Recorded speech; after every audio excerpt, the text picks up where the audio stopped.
নমস্কার, সবাই কেমন আছেন? আশা করছি সবাই ভালো আছেন আর আমিও ভালো আছি।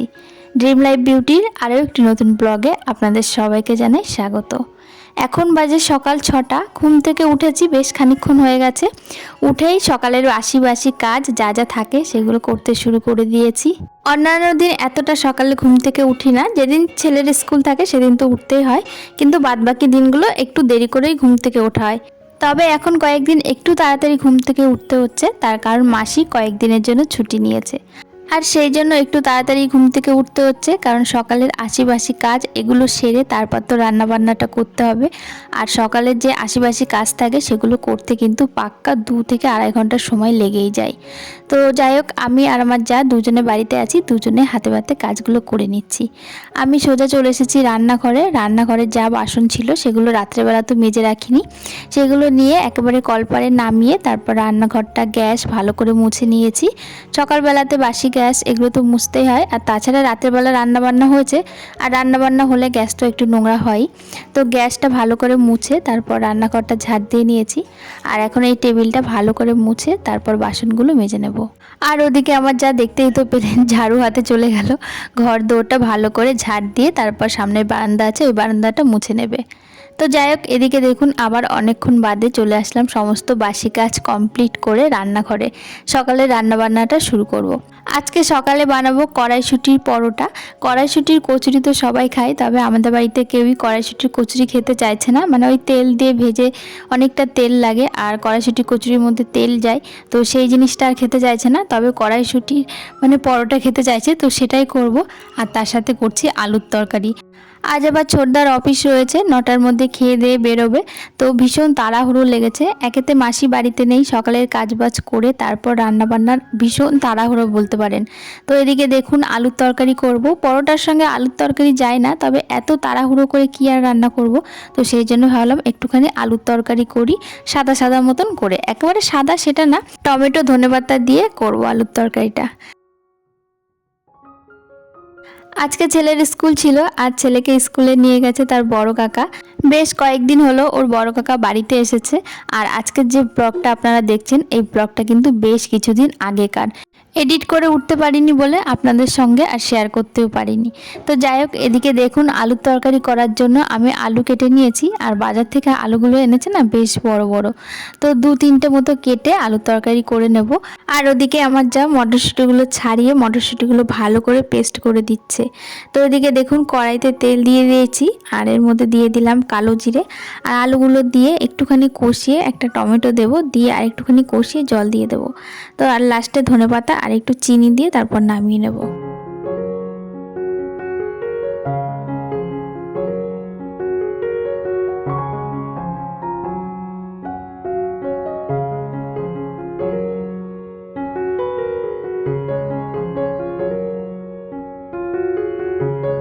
ওইদিকে আলুর তরকারিটা বসিয়ে ঝোল দিয়ে দিয়েছি, আর তারপর একটু ঢাকা দিয়ে রাখলাম, সেদ্ধ হচ্ছে।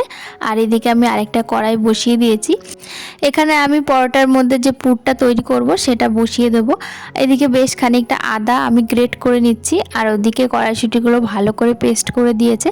একটুখানি আদা দেব, আর তার মধ্যে দেবো হিং দিয়ে তারপর মটরশুঁটিগুলো ভালো করে নেড়ে চেড়ে নামিয়ে নেব, যতক্ষণ না পর্যন্ত আর কি জলটা ভালো করে টানে। তো এদিকে দেখুন তেল দিয়ে দিয়েছি, আর বেশ খানিকটা হিং দিলাম। হিঙের গন্ধটা না ভীষণ ভালো লাগে। আর তারপর একটুখানি আদা দিলাম, আদাটা একটুখানি ভাজা ভাজা করে তারপর মটরশুঁটির পেস্টটা দিয়ে ভালো করে নাড়িয়ে চাড়িয়ে নামিয়ে নেব।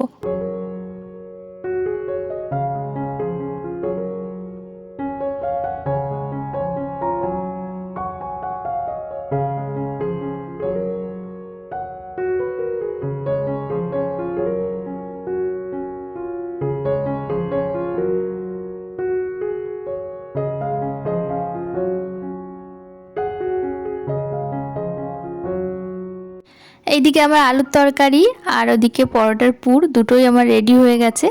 আর এখানে ময়দাটা না আগে থেকে আমি মাখিয়ে রেখেছিলাম। আগে থেকে মাখিয়ে রাখলে আর তারপর যদি কিছুক্ষণ রাখা যায় তাহলে ময়দাটা বেশ নরম হয়ে থাকে। তো যাই হোক, এদিকে আমি পুরটা রেডি করে নিয়েছি আর এবার তাড়াতাড়ি করে 3টে পরোটা আগে বানিয়ে তারপর ছোটদাকে খেতে দেবো। ঘড়িতে এদিকে প্রায় 9টা বাজতেই গেল। 9টার সময় আবার ছেলের স্কুল ছুটি হয়, ওদের বাড়ি আসতে আসতে 10টা বেজে যাবে। আর এদিকে আমি সব কিছু তৈরি করে একদম রেডি করে রাখবো, কারণ সেই যে সকালবেলা উঠে স্কুলে গিয়েছে আর মেজদাও গিয়েছে। মেজদা অন্যদিন বাড়িতে থাকলে তো চা, মুড়ি, বাদাম, ছোলা এগুলো তো খায়, তবে আজকে তো সেরকম কিছুই খায়নি, শুধু সকালবেলা উঠে আর কি একটুখানি থোড়ের রস খেয়েই চলে গেছে। তো যাই হোক, তাড়াতাড়ি আসার সাথে সাথে আর কি খাবারটা দিতে পারলেই হয়।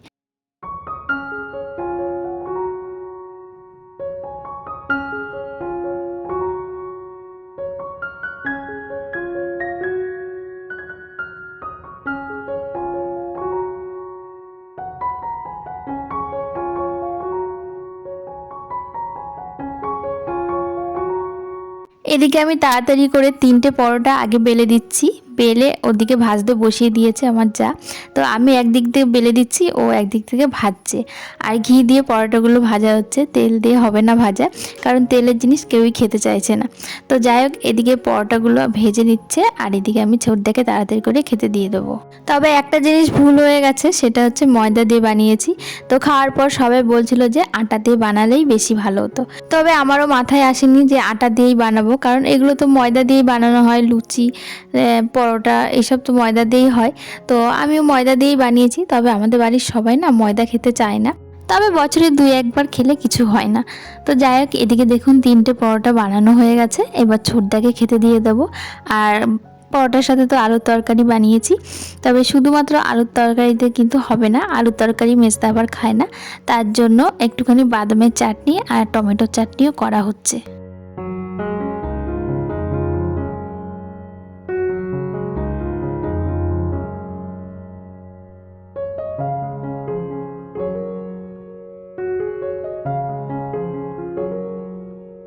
এদিকে সমস্ত পরোটাগুলো ভাজা হয়ে গেছে আর বাদামের চাটনিও করা হয়েছে, তার সঙ্গে টমেটোর চাটনিও করা হয়েছে।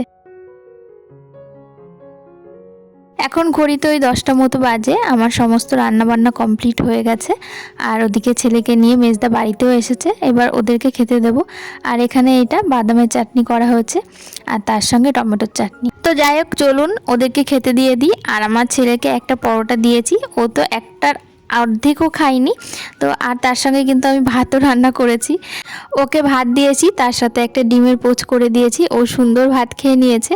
আর সোনার বাবা আবার এদিকে ভাত খাবে, তো সেই জন্যই মূলত আর কি ভাতটা করা হয়েছে। আলু সেদ্ধ আর টমেটো সেদ্ধ দিয়েছি, এখন কিন্তু গরম গরম আলু সেদ্ধ টমেটো সেদ্ধ দিয়ে ভাত কিন্তু ভীষণ ভালো লাগে।